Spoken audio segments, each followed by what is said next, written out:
ใหม่สูงค่ะเมื่อในเป็นวันที่13เดือนธันวาคมที่3ปี2026ในตอนในเฮามาถอมมาเลเพียนด้วยเกี่ยวเลยลองเลบานอนเมืองเลบานอนได้แต่เลยว่าเป็นเมืองฮังหลีฮางงามถึงที่ป้อแลจือว่าสวิตเซอร์แลนด์ปอดวันออกกลางในยาวค่ะก้วยกาว่าพ่องย่ำมาเหลียวในได้ก่อคบทบยาเพปางตึกตึกเคิกลองอยู่สร้างกินเศร้าก้นหวานก้นเมืองตั้งนำเฮาค่ะมาถอมด้วยกว่าเป็นตอนค่ะเนาะตอนที่หนึ่งค่ะเมืองเลบานอนในอยู่ไว้ตั้งปอดตอนตีไหล เมืองเลบานอนในเป็นเมืองเล็กๆอันติดจับกันตั้งปางลายเมดิเตอร์เรเนียนมีแหล่นดินตั้งปอดตอนใต้ติดจับกันตั้งเมืองอิสราเอลตั้งปอดตอนเหนือปอดวันออกซ้ำติดจับกันตั้งเมืองซีเรียค่ะเมืองเลบานอนในเป็นเมืองที่อันมีรวงหลากหลายตั้งศาสนานำมีทั้งศาสนาคริสต์ศาสนาอิสลามสายซุนนีสายซีอาไหลเจ้าในตอนที่2ย้อนก็เปอสังและเลบานอนในไหลหับพรตุ่มยวนปางตึกปอกกำในนำแห้งไว้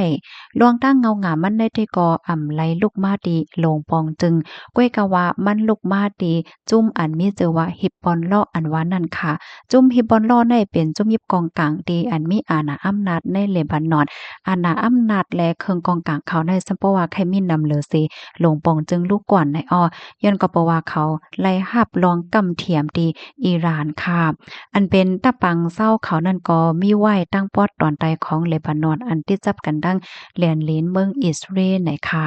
ตั้งแต่ปังตึกแต่ค่ะเนาะจุ่มฮิบอนลอกเขาในก็เลยยืมหมักลงเข้ากว่าที่ในเมืองอิสราเอลค่ะเฮ็ดให้อิสราเอลเขาก็ตอบแต้นคืนส่งเฮอหมินมาปล่อยหมากว่าส่งเอ็นแห้งซึกเข้ามาในปื้นตีไหลเจ้าแหน่ค่ะอิสราเอลเขาได้ก่อไข่ให้ปื้นตีคิมฮอมเจ้านั่นค่ะนะตั้งปอดตอนใดของเลบานอนในเป็นที่ห้ามซึกในเปิดตาให้ก้นอิสราเอลตั้งปอดตอนเหนือในจางปอกกว่าใจตื้อเพราะว่าจัดปานไรหนังลอดเพในค่ะกำในมาเทียงตอนหนึ่งตอนที่3ค่ะเนาะสายงานเงาไล่เลื่อนสุดข่าวคืบหน้าเลื่อนสุดเมื่อวันที่12ในมีจึงหือในไล่ห้าผู้ว่าเมื่อว่าใน ตั้งฝ่ายอิสราเอลเขาในนะและส่งเอ็นแห้งซึกเขากว่าดินในเลบานอนลึกยาวในคณะเตเลวาเตอร์เขากว่าเตอร์เขากว่าเฮ็ดจังในเหี่ยวก็เฮ็ดให้บางตึกวงการ2ภาค2ฝ่ายในหาวแห้งไว้ค่ะและหาผู้ว่ามีก้นเจ้าเลบานอนในยื่นเป็นก้นปลายเพสูงถึง8เสียนก่อยาว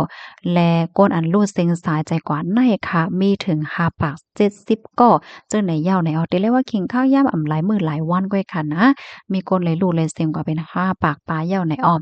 เพราะว่าเฮาค้ามาด้วยเลบานอนในก็มันเหมือนจังหนังว่าเป็นเมืองเป็นก้นกลางให้เนี่ยค่ะเปิ้นเอามาเฮ็ดเป็นปืนตีต่อสู้กันวงกลางอิสราเอลและจุ่มโตแต้นของอิหร่านอันเป็นจุ่มฮิซบอลเลาะอันว่านั่นเหย้าค่ะตั้งฝ่ายลงปองจึงเลบานอนคาโลซ้ำเฮ็ดจึงหือพวงเนี่ยค่ะตั้งฝ่ายลงปองจึงก็คัดใจจอยเต็มตีค่ะนะก้วยกาวาจึงหนังว่านั้นเหยาค่ะเนาะอิงเน้อเอ็นแห้งว่าสังว่าเฮ็ดจังไหนมันก็มีลวงกับกินเฮ็ดไหน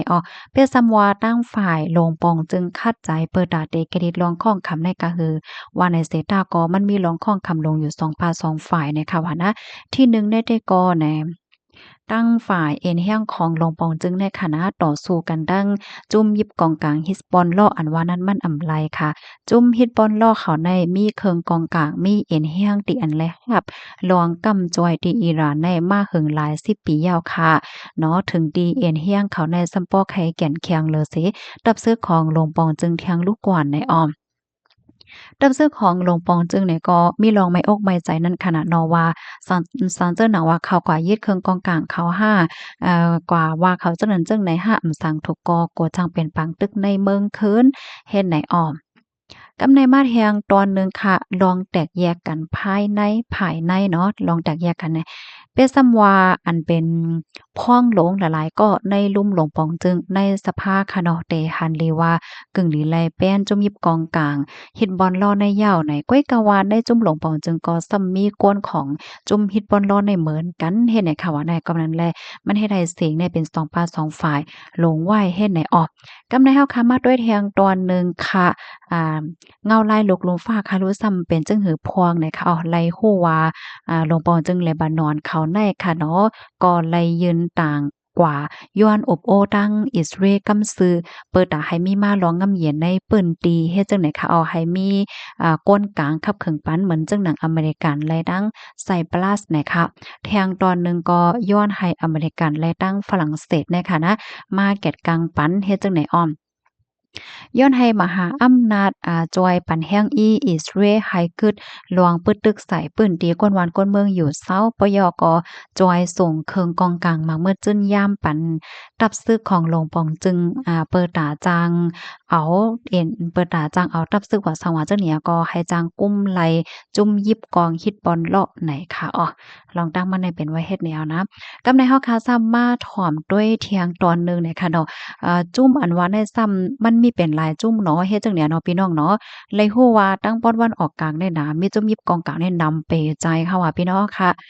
มันก็สิมีจุ้มไผจุ้มมันจุ้มนั่นจุ้มในเฮ็ดจังได๋คันนี่มันสิมีอยู่2ตอนเนี่ยค่ะว่านะจุ้มมันเหมือนว่าจุ้มในเนี่ยก็เลยรับเงินกำจอยที่ฝ่ายในจุ้มในซ้ำเลยรับเงินกำจอยที่ฝ่ายในเฮ็ดเนี่ยค่ะเมื่อนางอิหร่านในเนาะเขาเนี่ยก็ได้เรียกว่าจอยเถียมไว้จุ้ม เหมือนจังหนังจุ้มมุสลิมซายซีอาเจ้าเนี่ยเป็นหลักเป็นเปิงลงมั่นนั่นค่ะนะหรือเสว่าฮามาสนะคะอ๋อเนาะจุ้มเจ้าในแต่ก็เขาก็ต่อต้านสารคัดอเมริกันและดั้งอิสราเอลเนี่ยค่ะปยก็ซัมมีเทียงจุ้มยิบกวางจุ้มยิบกวางตีอันซาอุดิอาระเบียนั้นก็อเมริกัน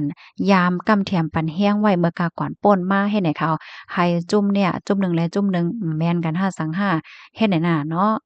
มันมีจั่งไหนเนี่ยว่าปอดวันออกกลางกำในเฮาสามารถเล็บเฮียนเทียงค่ะเนาะจุ้มตีอันอิหร่านเขากำเทียมวัฒนธรรมเส้นสายไหมโหย้อยเยี่ยมมันน่ะมีหลายจุ้มเฮ็ดให้ค่ะนะอิหร่านเขาได้ค่ะเนาะเขาก็มีเครือข่ายแนงสารจุ้มโอยหลีเขาหลายหมู่หลายจุ้มอยู่ในค่ะอ้อมันหนังจุ้มฮิบบอนเลาะปอเขาออกเสียงเพชรความบานเย็นค่ะน่ะเขาอยู่ไว้ที่เมืองเลบานอนน่ะค่ะ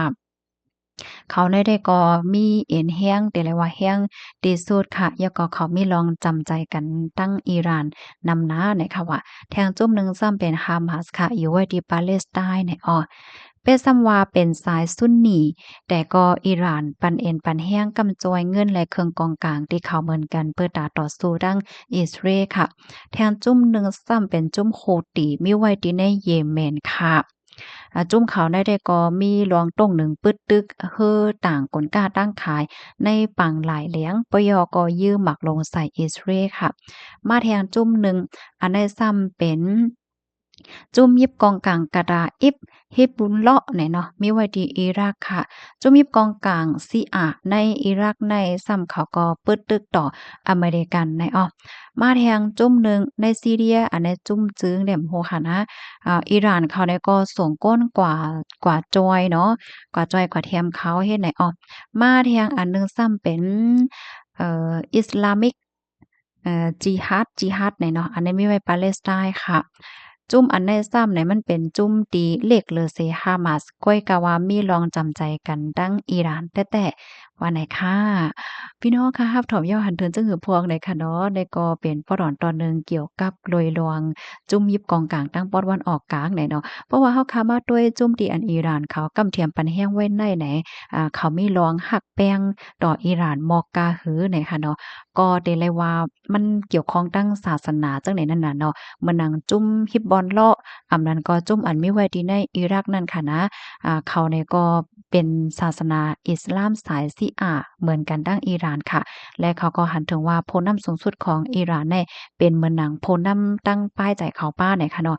ใจเป็นผู้นำฝ่ายการเมืองก้อยก็ว่าเป็นผู้นำฝ่ายตั้งรองหยุ่มยำแลป้ายใจเขาป้าเนี่ยค่ะฝ่ายหนึ่งเขาเนี่ยก็ไล่เปิงอิงที่อิหร่านค่ะเนาะ อำว่าได้เป็นเงินเลิน5เครื่องกองกลาง5ลองฝึกสอนปาน5อะไรจังเนี่ย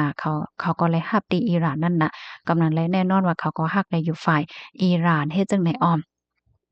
กำในห้ำละลายก็เด็กไข้ฮู้ค่ะเนาะเพราะว่ามีปางตึกเขาจะแนะซ้ำเฮ็ดสังเลยค่ะไล่ฮู้ว่าจุ่มฮิบบอนลอติในเลบานอนในค่ะนะเขาเป็นก้นปองการโรงยาว่าโรงเรียนว่า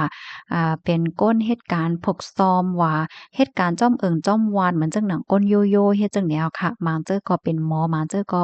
เป็นครูบางเจ้อก็เป็น engineer บางเจ้อก็เป็นคนรับจ้างแหละค่ะ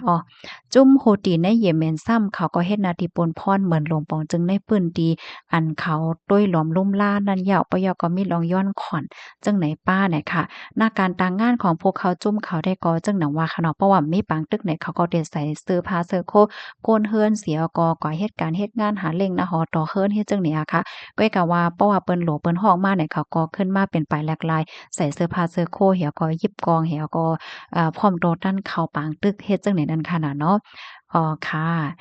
ยินจมกูก็ดีรับถอมปันแอนปันแห้งค่ะมาแทงอินค่ะโพนำจุ่มจื้อเขาในซ้ำเลยค่ะนะบางจื้อก็เป็นก้นเหตุการณ์ในหลวงปองจึงบางจื้อก็เป็นผู้เหตุการณ์ป้ายมักมี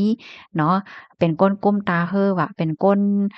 ต่อส่งมันจังหนังว่ามันมีคอมมานีต่อการต่อส่งเป็นโคหน้าโคลงโปเล่งลงเฮ็ดจังไหนค่ะกว่าเนาะการก่อสร้างว่าสร้างว่าเจ้าหน้ายเฮ็ดไหนอ้อครับถอมเหย้าหันถึงจังหือพวงไหนค่ะเนาะอันนี้ก็เกี่ยวเลยลองเลบานอนนะคะสำหรับพี่น้องค่ะถอมเหย้าข้อใดตอนไหนที่ว่ามันแตกแรงแจ้งแรงใครเพิ่มเติมใครต้องถามไหนก็ยินดีรับตอนข่าวไว้สูงค่ะ